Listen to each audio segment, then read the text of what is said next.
पिछली एपिसोड में हमने देखा जोसेफ जोस्टार का क्रू अपने सामने एक अजीब सी शिप पाता जिसके बारे में सब कुछ लगभग अजीब ही होता और सारे लोग इस शिप में किसी इंसान को नहीं पाते। ना कि यह अबैंडन्ड शिप्स में से है क्योंकि मशीनरी वगैरह उसकी बिल्कुल सही काम कर रही होती है। सच्चाई सामने आने में ज्यादा वक्त नहीं लगता मगर फिर भी काफी देर हो चुकी होती है। इस सब के बावजूद भी जोतरो कूजो को पसीना तक ना आता और बड़ी बहादुरी से सिचुएशन पे काबू पा लेता और एक नई पहले से ज्यादा बाजार एपिसोड शुरू होने को जा रही है। Welcome to anime ranks. आज हम एक्सप्लेन करने जा रहे हैं जोजो बाजार एडवेंचर स्टारडस्ट क्रूसेडर एपिसोड 8। अगर आपने अभी तक मेरा चैनल सब्सक्राइब नहीं किया हुआ तो सब्सक्राइब करके बेल नोटिफिकेशन को ऑल पे करना ना भूलिएगा। एनिमे रैंक्स बाजार एक्सप्लेनेशन के साथ ही साथ एनिमे रैंक्स एडिट्स को भी सब्सक्राइब कीजिएगा। हमारी एपिसोड की शुरुआत में जोतरो कुजो और बाकी के लोग सिंगापुर पहुंच जाते। तभी वहाँ पे पुलिसमैन इनकी तरफ ही बढ़ने लगता और वो पोनारिफ के पास आके कहने लगता, ओए तुम जिसके बालों से तिरछी जमीन बनी हुई है, हाँ तुम ही, तुमने ये गन जमीन पे फेंका ना। मगर पोनारिफ काफी कंफ्यूज होता क्योंकि उसने कोई गन गिराया तक नहीं। इस बात पे पोनारिफ पे सिंगापुर $500 का जुर्माना लगता जो कि सिंगापुर का ला है जापानीज करेंसी के मुताबिक 40,000 येन या फिर इससे भी ज्यादा। तो पोनारिफ कहता है, सर आप किस बारे में बात कर रहे हैं? तभी पुलिसमैन नीचे की तरफ इशारा करता। जिसकी तरफ वो पुलिसमैन इशारा कर होता है वो कोई ट्रैश नहीं बल्कि पोनारिफ का अपना लगेज होता। ये देख के पोनारिफ कहने लगता, ओह अगर मुझे कुछ दिख रहा भी है वो मेरा अपना लगेज है। हाँ आप तो जरूर कानून की बात कर रहे होंगे। अगर तुम कुछ गलत कह रहे हो तो मैं कानून के ही मुताबिक हूँ। जरूर मेरी गलती होगी, जरा मुझे भी बताओ कौन सा गन? इस बात पे पुलिसमैन काफी शर्मिंदा होता। इस बात पे पुलिसमैन माफी मांगता। इसी में सारे हंसने लग जाते जिस पर वो लड़की भी हंसने लग जाती। इसे यहाँ देख के पोनारिफ कहने लगता, इस लड़की के साथ क्या है? ये तो अभी तक हमारा पीछा कर रही है। जिस पर सारे लोग कहने लगते, क्या तुमने अपने फादर से नहीं मिलना? हम तो सिंगापुर में ही हैं। इसके जवाब में वो लड़की कहने लगती, जरूर मिलेंगे पर 5 दिनों बाद। वैसे भी मेरी मर्जी, मैं जहाँ मर्जी जाऊँ, आखिर में तुम लोगों की क्यों मानूं? मगर इसी में वो लड़की उन्हें जरूरतमंद नजरों से घूरने लगती। तो अब्दुल कहने लगता, इसे हमारे साथ नहीं होना चाहिए, ये इसके लिए खतरनाक हो सकता है। इसके जवाब में काकुइन कहता है, मेरे ख्याल में इसके पास कहीं रुकने के लिए पैसे नहीं है। इस सब के बाद जोसेफ जोस्टार कहने लगता, अगर यही बात है तो हम इसे होटल में कमरा दिला देंगे कुछ दिनों तक। जिस सब के बाद सीन शिफ्ट होता और वो लोग होटल आए होते हैं और जो कमरे उनको मिलने जा रहे होते हैं वो अलग अलग फ्लोर्स में होते हैं और सारे लोग दो बंद करके कमरा शेयर करेंगे। जिस पर जोसेफ जोस्टार और अब्दुल, काकुइन और जोतरो, मगर वो लड़की पोनारिफ के साथ एक ही कमरे में रहने से इनकार कर देती। तो जोसेफ कहता है, वैसे है तो वो छोटी पर हम उसे अलग रूम दिलवा देंगे। तो टोटल रूम्स 4 होते। फिर इन सब के बाद पोनारिफ कहने लगता, हमें कोई जगह तो आराम करने के लिए मिली, मैं तो बच्चों की तरह सोऊंगा जो कि काफी महफूज जगह है। सारे लोग अपने अपने फ्लोर्स में चले जाते। तभी पोनारिफ भी अपने रूम में आ जाता और वो हर जगह को अच्छे से देखने लग जाता। फिर पोनारिफ एक लंबी सी सांस लेता और वो कहता है, मुझे इतना तो पता ही होना चाहिए था, कभी थोड़ी देर हमें आराम के लिए छोड़ दिया करो, अब बाहर भी निकल आओ। तभी एक शख्स फ्रिज में से निकलता। तो पोनारिफ कहता है, इससे पहले मैं तुम्हें हराऊं क्यों ना तुम मुझे अपना नाम बताओ, मैं पोनारिफ हूँ। तो वो शख्स कहने लगता, मेरा नाम सोल सैक्रिफाइस है और मेरे स्टैंड का कार्ड डेवल, जो कि पागलपन के बारे में बताता है, साथ ही साथ उसके रास्तों में आने वालों की तबाही। इन सब के बाद सोल सैक्रिफाइस कहने लगता, पर बताओ मुझे तुम्हें कैसे पता था कि मैं रेफ्रिजरेटर के अंदर छुपा हूँ? तो पोनारिफ उसके गिरबान से पकड़ के कहने लगता, तुमसे बेवकूफ मैंने कोई नहीं देखा, सबसे पहले तुमने फ्रिज से सारा सामान बाहर निकाल दिया। मगर एकदम से सोल सैक्रिफाइस उस पे टूटने लगता मगर पोनारिफ भी उस पे टूट पड़ता और पोनारिफ का स्टैंड काफी फास्ट होता। ये देख के पोनारिफ कहने लगता, तुम तो बड़े बेकार निकले, एक कश्ती पे हमें बंदर मिला था, वो काफी खतरनाक था। मगर सोल सैक्रिफाइस तड़पते हुए कहने लगता, देखो पोनारिफ, तुमने ये क्या कर डाला है? तुम्हारी हिम्मत कैसे हुई? मुझे दर्द हो रहा है, मुझे दर्द हो रहा है।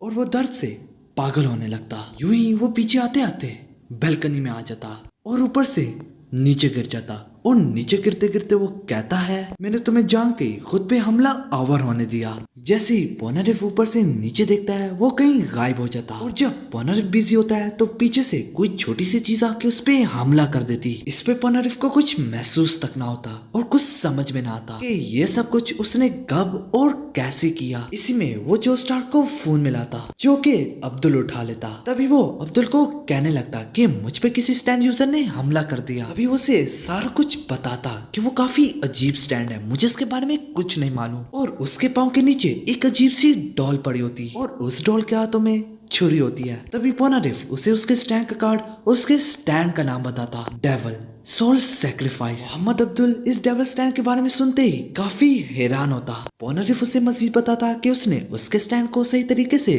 नहीं देखा, और पोनारिफ उससे कहता है मैं 5 मिनट में तुम्हारे रूम आ रहा हूँ। इस सब के बाद पोनारिफ उस डॉल को उठा लेता और फ्रंट डेस्क में कॉल करता कि उसका पाँव थोड़ा जख्मी हो गया, कुछ पट्टी शट्टी देता और फोन बंद करके उस डॉल को उसकी जगह पे रख देता। दूसरे सीन में हमें जोसेफ जोस्टार और अब्दुल के बारे में दिखाया जाता। तभी जोसेफ जोस्टार कहता है, अब्दुल क्या तुम्हें इस स्टैंड के बारे में पता है जिसने पोनारिफ पे हमला किया? इसके जवाब में अब्दुल कहने लगता, हाँ मुझे पता है, सोल सैक्रिफाइस अमेरिका का रहने वाला है, असैसिन है जो पैसों के लिए काम करता है, जो कि वो एक खतरनाक स्टैंड यूजर है। पॉलिटिशियंस, माफिया, मिलिट्री, ये सारे लोग उससे हायर करते हैं। मैंने इसे पहले भी देखा हुआ है। उसका जिस्म जख्मों के निशान से भरा हुआ है, जो कि अपने दुश्मनों को अपने आप पे खुद हमलावर होने देता था, और इसी तरह उसे इस जख्म की बदले की आग लग जाती थी, और इसी बदले की आग से वो अपना स्टैंड को कंट्रोल करता है। और जिनको ये मार देता है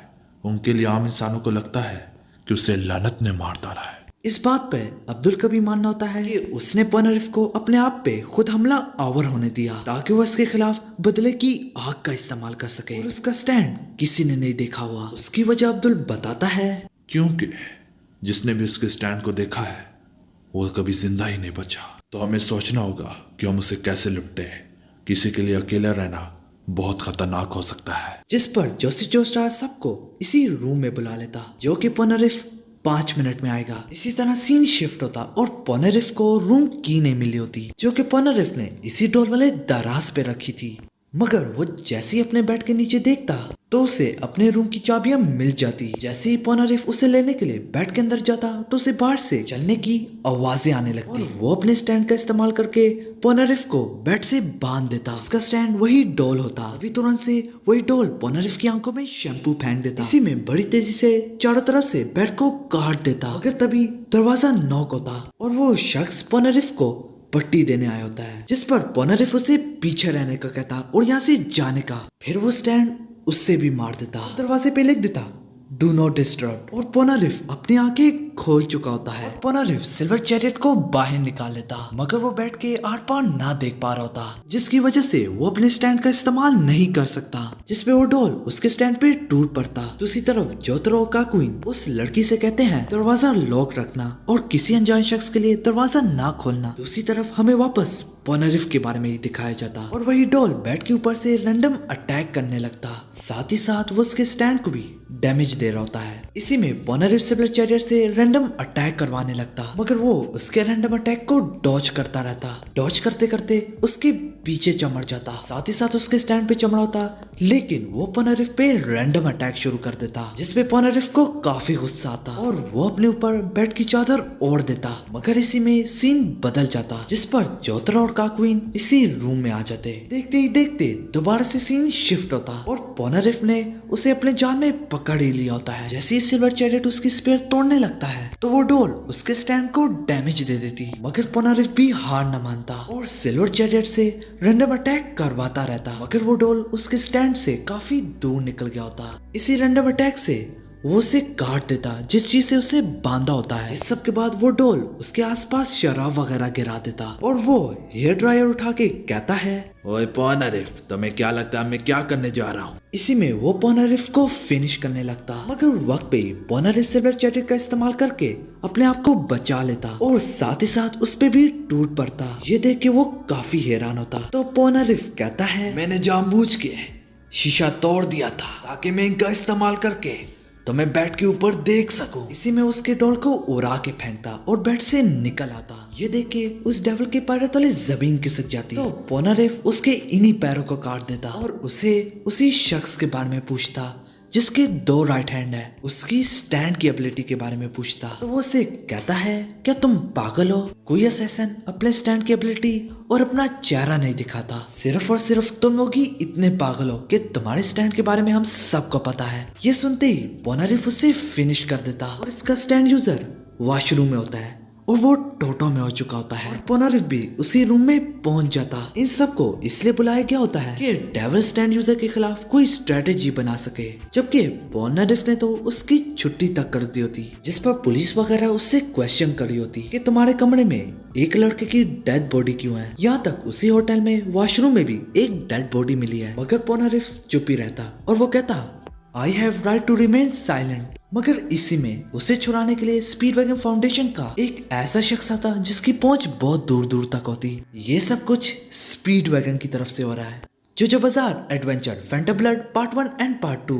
दूसरी तरफ अब्दुल काफी हैरान होता है कि दुश्मन के ऊपर दुश्मन आ रहे हैं। तो जोसेफ जोस्टार कहता है, जब तक दियो जोनाथन जोस्टार का जिस्म इस्तेमाल कर रहा है, जो कि फैंटम ब्लड पार्ट 1 का मेन कैरेक्टर है, तब तक वो जोतरो कूजो और मुझे सेंस कर सकता है। इसी तरह हम भी उसका दिमाग पढ़ सकते हैं। इन सब के बाद अब्दुल कहने लगता, तो क्या मैं कैमरा खरीदा हूँ? इसके जवाब में जोसेफ जोस्टार कहने लगता, इसकी कोई जरूरत नहीं, मैं कैमरे के बगैर भी अपनी पावर का इस्तेमाल कर सकता हूँ। इस पे वो अपनी स्टैंड की पावर टीवी पे इस्तेमाल करता और अपनी पावर का इस्तेमाल करके चैनल बदलने लगता और वो टीवी जोसेफ जोस्टार के लिए अल्फाज बनाएगा, जो कि बड़ी तेजी से चैनल शिफ्ट करते करते एक सेंटेंस बनाता और वो सेंटेंस हम में से कोई धोखेबाज है। यहाँ तक वो उसका नाम भी बता देते, काक्वीन, दियो का सर्वेंट। ये देखते ही दोनों काफी हैरान हो जाते। चैनल शिफ्ट करते करते दियो ही सामने आ जाता। इस पर फौरन से दियो को भी पता चल जाता। तो दियो कहता है, तुम जोस्टार कमीनो,